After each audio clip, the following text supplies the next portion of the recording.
Right sir. ఇక మనం ఈ వారం వెస్టర్న్ హిపోక్రసీకి సంబంధించిన సెగ్మెంట్లోకి వెళదాం. ఈ వారం వెస్టర్న్ హిపోక్రసీలో ట్రంప్ అడ్మినిస్ట్రేషన్, లైక్ ట్రంప్ ఆయన బాధ్యతలు తీసుకోకముందే ఆయన చేసినటువంటి అపాయింటీస్, ఎవరెవరైతే ఆయన అపాయింట్ చేసిన వ్యక్తులు ఉన్నారో, ముఖ్యంగా భారత సంతతికి చెందిన వాళ్ళు, వాళ్ళపైన కొంత విమర్శలు వస్తున్న పరిస్థితి కనబడుతోంది. అండ్ అందులోనూ శ్రీరామ్ టార్గెట్ చేశారు, లిటరల్లీ చెప్పాలంటే. ఆయన సీనియర్ ఏఐ అడ్వైజర్గా ఆయన నియమిస్తూ ట్రంప్ నిర్ణయం తీసుకున్నారు. బట్ H1 వీసాల గురించి చేసిన కామెంట్ ఇప్పుడు తీవ్ర దుమారం రేపుతోంది. దానికి అగేన్స్ట్గా అక్కడ ఉన్న ఈవెన్ ట్రంప్ సపోర్టర్సే చాలా మంది విమర్శిస్తున్న వాళ్ళు ఉన్నారు. అమెరికా ఫస్ట్ అనే పాలసీకి విరుద్ధంగా ఆయన మాట్లాడుతున్నారని చెప్పేసి రేసిస్ట్ కామెంట్స్ కూడా చేస్తున్నారు ఆయన పైన. సో దీన్ని ఎట్లా అర్థం చేసుకోవాలి ఒకసారి చెప్తారా?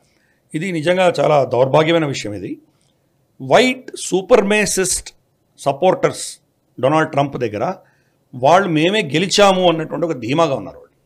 ఇంకా ఇప్పుడు డొనాల్డ్ ట్రంప్ అందరి తెల్ల జాతి వాళ్ళనే అపాయింట్ చేస్తారు అని వాళ్ళు అనుకున్నారు.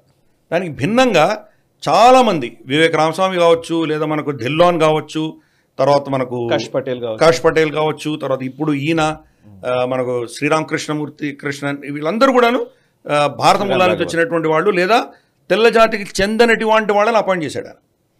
ఇది యాక్చువల్గా రైట్ వింగ్ ఉండవలసినటువంటి లక్షణాలు.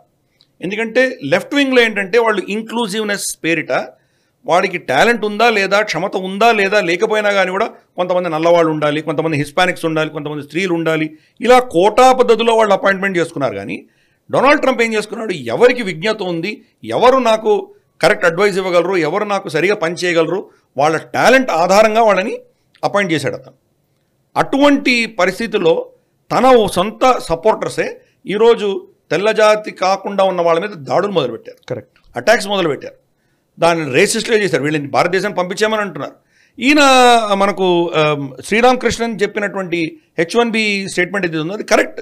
అమెరికాకి చాలా లాభసాటి ఇది. మీరు కనుక అది చేయకపోతే ఇల్లీగల్ ఇమిగ్రెంట్స్ వస్తున్నారు కదా, లీగల్గా మీరు తీసుకురండి. ఇన్ఫ్యాక్ట్ డొనాల్డ్ ట్రంప్ భావజాలం కూడా అదే, లీగల్గా మా చట్టం ప్రకారం, మా రిక్వైర్మెంట్స్ ప్రకారము మీరు వచ్చేవాళ్ళని మేము స్వాగతిస్తాము అని చెప్తున్నాడు. ఇన్ఫ్యాక్ట్ ఎలాన్ మస్క్ని స్టేజ్ మీద పిలిచినప్పుడు కూడా ఆయన ఏం చెప్పాడు, చాలా టాలెంటెడ్, నీలాంటి వాళ్ళు మా దేశంలో ఇంకా చాలామంది రావాలి అని చెప్పాడు ఆయన. సో డొనాల్డ్ ట్రంప్ ఉద్దేశం ఏంటంటే ఎవరి దగ్గర దక్షత ఉందో, విజ్ఞత ఉందో, కేపబిలిటీ ఉందో వాళ్ళని మనం వినియోగించుకోవాలి. వాళ్ళ రంగుతో సంబంధం లేదు అన్నటువంటి వ్యక్తి డొనాల్డ్ ట్రంప్. రంగుతోటే సంబంధం ఉంది అనేది కమలా హ్యారిస్, జో బైడెన్, వాళ్ళు ఇంక్లూజివ్నెస్ పేరు మీద ఉంటారు.